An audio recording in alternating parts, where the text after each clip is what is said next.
magnitude. 1855. And it rose to ground up 3 metres. Wow. So in Wellington we've got 7 different fault lines that runs through the city. 7. 7. So last November we had an earthquake of 7.8 magnitude. But everything is built and designed for earthquakes in Wellington. And this was built in 1901. Same as Stuart Dawson's corner in front of us. Yes.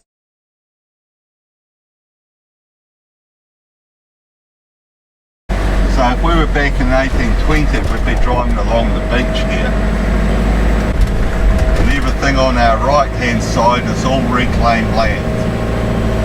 Just wooden building in the southern hemisphere. And what they've done is plastered over it to make it look like stonework. And that's now part of Victoria University. It was the Governor General's house in 1880, but now it's part of Victoria University where they have their law section. And that's where you go to learn to become a lawyer. Built in 1890. First government building. And the middle one was built in 1930, and that's called Tongan marble.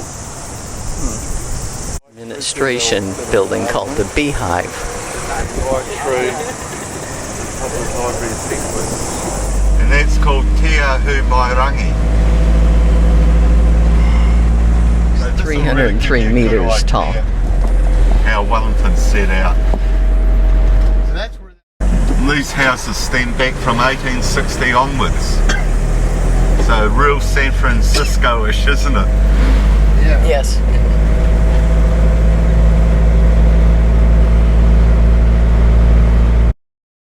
This is the Botanic Gardens. It's from all over the world here. See why the bigger tour buses don't get here.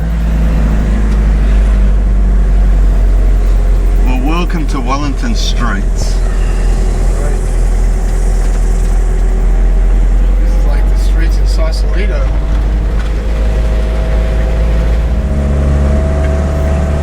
No, tour buses do not go on this road. This is a 2-way road. We've got to come back down this way.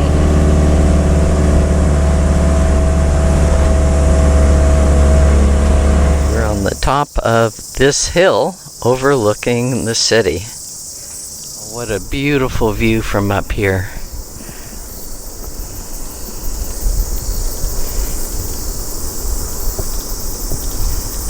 Can you maybe take a picture from the top? Try to do that.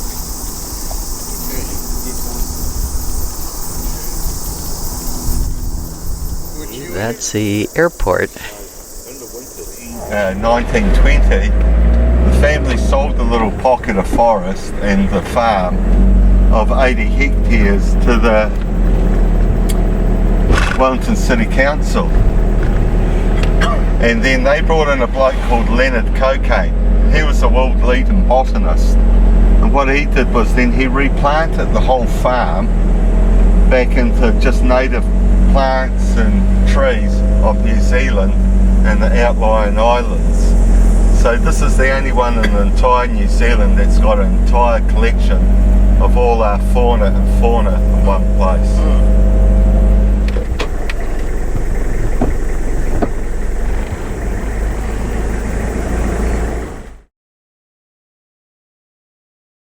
Tree they can coexist. It's a tree fern that's growing on the tree.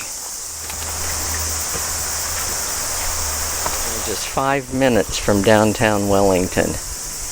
And it's so peaceful and quiet out here. There's 10 kilometers of walking trails here. And Stuart said this is where the locals come and the visitors go to the Rose Garden. This is 20 meters above the canopy floor. 60 feet for us Americans. I can't see the bottom down there. It's got a yellow flower. And that's our national emblem. It's a national tree. What was the name again? Kofi. Kofi. This is real pretty over here with all the rock. So these type of plants you can find in the rocky coastline. From the rocky coastline. That's where we were a few minutes ago, overlooking the city. Now we're on this side, this beautiful garden. This is a Wellington coastal garden. This is another cowrie tree. This is a golden cowrie. Obvious why it got that name. This is the fernery. It's planned in 1960, but took several years to prepare the area for planting. The understory of shrubs and weed, Tradescantia, had to be removed, and river sand and peat added to the area. It wasn't until the 70s that most of the planting was carried out. And there's ferns from all over New Zealand. This is a young native palm tree, and behind it are lots more ferns. And that's the largest wood pigeon in the world.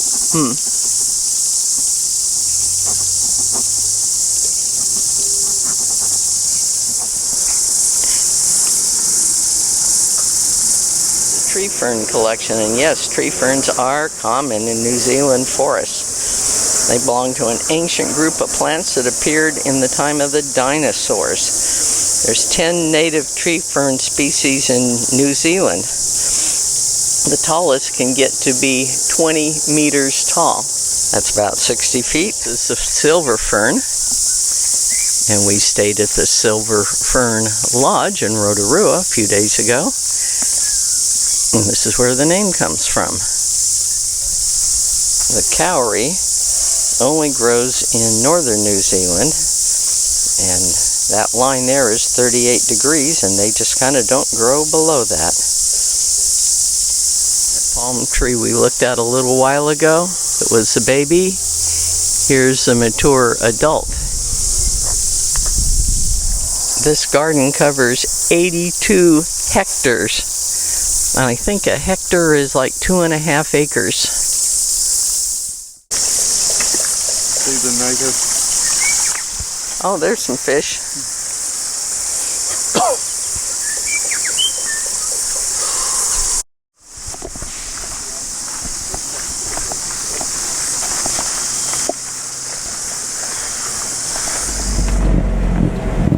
Now, down in Aro Valley, that's where the servants and the workers live. So the rich were up the top and the poor were down the bottom. This is the top of the cable car.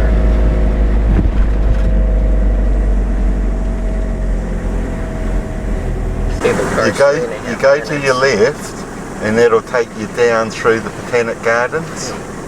If you go up the hill, that'll take you to the Cashier Observatory and Planetarium. This road, I told you I'd take you where no they buses call go. the servants route, and this is a two-way street, but the servants live down here in the flatlands, and then they had to walk to work up this steep hill. This is two-way. So this is called Central Park. This was a U.S. Navy base during World War II. This area is Brooklyn. There's Brooklyn shops. So they got to name all the streets after your ex-presidents. Oh, huh. Cleveland, and there's a Washington.